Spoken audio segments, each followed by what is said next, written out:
ಸ್ನೇಹಿತರೆ ನಮಸ್ತೆ. ಅಯೋಧ್ಯೆ ಮತ್ತು ಕಾಶಿಗೆ ವಿಮಾನದಲ್ಲಿ ಹೋಗಲು ಇಚ್ಛೆ ಪಡುವವರಿಗೆ ಭಾರತ ಸರ್ಕಾರದ ರೈಲ್ವೆ ಇಲಾಖೆಯ IRCTCಯವರು ಬೆಂಗಳೂರಿನಿಂದ ಫ್ಲೈಟ್ ಪ್ಯಾಕೇಜ್ ಅನ್ನು ತಂದಿದ್ದಾರೆ. ಭಾರತ್ ಗೌರವ್ ಕಾಶಿ ದರ್ಶನ್ ರೈಲಿನಲ್ಲಿ ಹೋಗಲು ಅಥವಾ ರೈಲಿನ ದೀರ್ಘ ಪ್ರಯಾಣವನ್ನು ಮಾಡಲು ಆಗದವರಿಗೆ ಬೆಂಗಳೂರಿನಿಂದ ಅಯೋಧ್ಯೆಗೆ ಕೇವಲ 2 ಗಂಟೆ 35 ನಿಮಿಷದಲ್ಲೇ ವಿಮಾನದಲ್ಲಿ ಪ್ರಯಾಣಿಸುವ ಸದಾವಕಾಶ ಹಾಗೂ ಅಯೋಧ್ಯೆ ಮಾತ್ರವಲ್ಲದೆ ಕಾಶಿ, ಗಯಾ ಮತ್ತು ಪ್ರಯಾಗ್ರಾಜ್ನ ದರ್ಶನ ಭಾಗ್ಯವನ್ನ ಉತ್ತಮ ಹೋಟೆಲ್ ಹಾಗೂ AC ಬಸ್ ಅನುಕೂಲತೆ ಮತ್ತು ವಿಮಾನದಲ್ಲೇ ಬೆಂಗಳೂರಿಗೆ ಹಿಂದಿರುಗುವ ಪ್ಯಾಕೇಜ್ ಒಂದನ್ನು ಹೊರತಂದಿದ್ದಾರೆ. ಯಾವುದೇ ತೊಂದರೆ ಇಲ್ಲದೆ ಟ್ರಿಪ್ ಮ್ಯಾನೇಜರ್ಗಳು ನಿಮ್ಮನ್ನ ಗೈಡ್ ಮಾಡಿ ಬೆಂಗಳೂರಿಗೆ ಕ್ಷೇಮವಾಗಿ ತಲುಪಿಸುವ ಈ ಯಾತ್ರೆಯ ಸಂಪೂರ್ಣ ವಿವರವನ್ನು ಹಾಗೂ ಅದಕ್ಕೆ ತಗಲುವ ವೆಚ್ಚಗಳ ಬಗ್ಗೆ ತಿಳಿಯೋಣ ಬನ್ನಿ. ಭಾರತ್ ಗೌರವ್ ಕಾಶಿ ದರ್ಶನ್ ರೈಲಿನ ಬಗ್ಗೆ ಹೋಗಿ ಬಂದವರು ತಮ್ಮ ಅನುಭವ ಉತ್ತಮವಾಗಿತ್ತು ಎಂದು ಹೇಳಿದ್ದಾರೆ. ಆದರೂ ಹಲವು ಹಿರಿಯ ನಾಗರಿಕರಿಗೆ ಮತ್ತು ಹೆಚ್ಚು ಪ್ರಯಾಣ ಮಾಡಲು ಬಯಸದವರಿಗೆ ಈ ವಿಮಾನದಲ್ಲಿ ತಮ್ಮ ನೆಚ್ಚಿನ ಭಗವಂತನ ದರ್ಶನ ಮಾಡುವುದು ಒಂದು ಉತ್ತಮ ಮಾರ್ಗ. ಭಗವಾನ್ ಶ್ರೀ ಬಾಲರಾಮನಾದ ರಾಮಲಲ್ಲಾನ ದರ್ಶನ ಹಾಗೂ ಕಾಶಿ ವಿಶ್ವನಾಥನ ದರ್ಶನ ಎರಡನ್ನೂ ಒಟ್ಟಿಗೆ ಭಾರತ ಸರ್ಕಾರದ ಈ ಯೋಜನೆಯಿಂದ ಯಾವುದೇ ಮೋಸ ಹೋಗುವ ಭಯವಿಲ್ಲದೆ ಮಾಡಬಹುದು. ಈ ಯಾತ್ರೆಯ ವಿಮಾನವನ್ನು ಹತ್ತುವ ಸಮಯದಿಂದ ಹಿಡಿದು ಯಾತ್ರೆ ಮುಗಿದು ಬೆಂಗಳೂರನ್ನು ಮರಳುವ ತನಕದ ಎಲ್ಲ ವಿವರ ಹೀಗಿದೆ. ಮೊದಲಿಗೆ ನೀವು ಡಿಸ್ಕ್ರಿಪ್ಷನ್ ನಲ್ಲಿ ನೀಡಿರುವ IRCTCಯವರ ಅಧಿಕೃತ ಲಿಂಕ್ ಮೇಲೆ ಕ್ಲಿಕ್ ಮಾಡಿ. ಅಲ್ಲಿ ಕಾಣುವ holy Ayodhya with Gaya Kashi and Prayagraj ex Bengaluru ಎಂಬ ಪ್ಯಾಕೇಜ್ ಮೇಲೆ ಕ್ಲಿಕ್ ಮಾಡಿ ಅಲ್ಲಿ ನಿಮ್ಮ ಸೀಟನ್ನು ಬುಕ್ ಮಾಡಬೇಕು.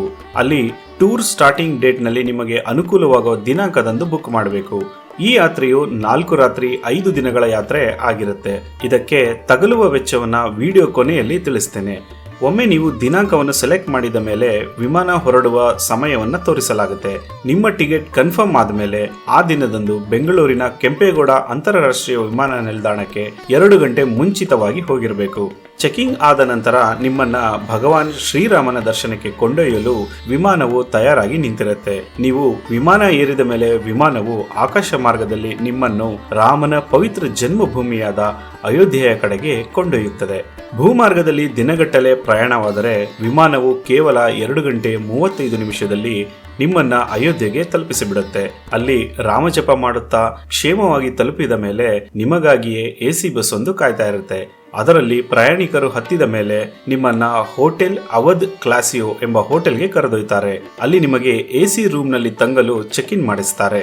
ಫ್ರೆಶ್ ಅಪ್ ಆದ ನಂತರ ನಿಮ್ಮನ್ನು ನೇರವಾಗಿ ಹನುಮಾನ್ ಗಡಿ ಮಂದಿರಕ್ಕೆ ಕರೆದುಕೊಂಡು ಹೋಗ್ತಾರೆ. ರಾಮ ರಾವಣನನ್ನು ಸಂಹರಿಸಿ ಅಯೋಧ್ಯೆಗೆ ಹಿಂತಿರುಗಿದ ನಂತರ ಹನುಮಂತನಿಗೆ ಅಯೋಧ್ಯೆಯ ರಕ್ಷಕನಾಗಿ ಅಲ್ಲೇ ಇರುವ ಜವಾಬ್ದಾರಿಯನ್ನ ಶ್ರೀರಾಮನು ನೀಡುತ್ತಾನೆ ಮತ್ತು ಅಯೋಧ್ಯೆಯಲ್ಲೇ ಎತ್ತರವಾದ ಸ್ಥಳವಾದ ಆ ಜಾಗದಲ್ಲಿ ಹನುಮಂತ ನೆಲೆಯೂರಬೇಕೆಂದು ಆದೇಶಿಸಿದ್ರಿಂದ ಅಂಜನಿ ಪುತ್ರ ಇಂದಿಗೂ ಹನುಮಾನ್ ಗಡಿಯಲ್ಲೇ ನೆಲೆಸಿದ್ದಾನೆಂದು ಭಕ್ತರ ನಂಬಿಕೆ ಆಗಿದೆ. ಇಲ್ಲಿ ಹನುಮನ ದರ್ಶನದ ನಂತರ ನಿಮ್ಮೆಲ್ಲರ ಜೀವಮಾನದ ಆಸೆಯಾದ ಬಾಲ ರಾಮಲಲ್ಲಾನ ದರ್ಶನಕ್ಕೆ ನೂತನವಾಗಿ ನಿರ್ಮಾಣವಾದ ಪ್ರಭುರಾಮನ ಮಂದಿರಕ್ಕೆ ಕರೆದುಕೊಂಡು ಹೋಗ್ತಾರೆ. ಅಲ್ಲಿ ನಮ್ಮದೇ ಕರ್ನಾಟಕದ ಭವ್ಯ ಶಿಲೆಯಿಂದ ಮತ್ತು ನಮ್ಮ ಮೈಸೂರಿನ ಶಿಲ್ಪಿ ಅರುಣ್ ಯೋಗಿರಾಜ್ರಿಂದ ಕೆತ್ತಲ್ಪಟ್ಟ ಜೀವಂತ ಮೂರ್ತಿಯಾದ ಶತಮಾನಗಳ ಹೋರಾಟದ ನಂತರ ಪ್ರತಿಷ್ಠಾಪಿಸಲ್ಪಟ್ಟ ದಿವ್ಯ ರಾಮಲಲ್ಲಾನ ದರ್ಶನ ಭಾಗ್ಯ ಲಭಿಸಲಿದೆ. ಒಂದೇ ಒಂದು ದರ್ಶನ ಸಾಕು ನಮ್ಮ ಜೀವನ ಪಾವನ ಎಂದು ನಂಬಿರುವ ಭಕ್ತರಿಗೆ ಆ ಕ್ಷಣ ಒಂದು ದೈವಿಕ ಅನುಭವವನ್ನು ನೀಡುತ್ತೆ. ನಂತರ ಅಯೋಧ್ಯೆಯನ್ನು ಸುತ್ತಿ ನಿಮ್ಮ ರೂಮಿಗೆ ಬಿಡುತ್ತಾರೆ. ಅಂದು ರಾತ್ರಿ ಊಟದ ನಂತರ ಅಯೋಧ್ಯೆಯಲ್ಲೇ ತಂಗಬೇಕು.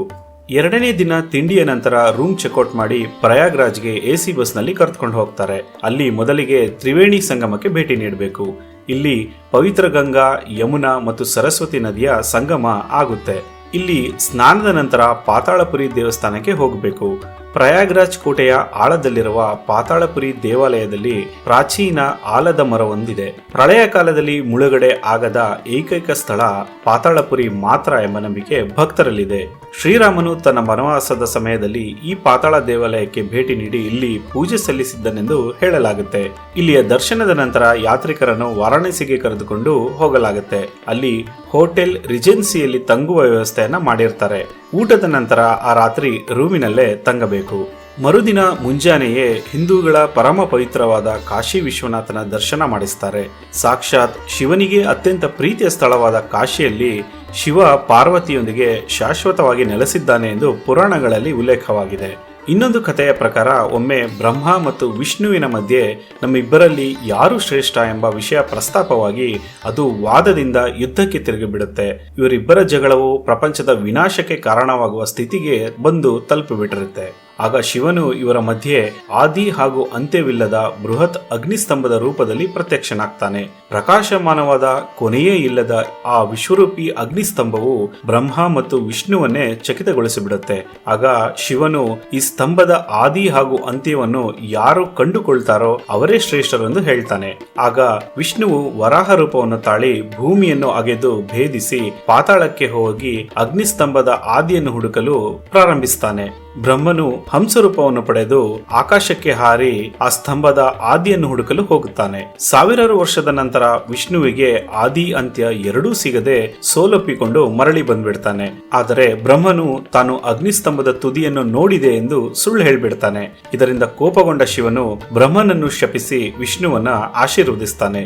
ಆ ಅಗ್ನಿಸ್ತಂಭ ಮೊದಲು ಭೂಮಿಯನ್ನು ಭೇದಿಸಿದ ಸ್ಥಳವೇ ಈಗಿರುವ ಕಾಶಿ ವಿಶ್ವನಾಥನ ಜ್ಯೋತಿರ್ಲಿಂಗ ಆಗಿದೆ ಎಂದು ಪುರಾಣಗಳು ಹೇಳ್ತವೆ.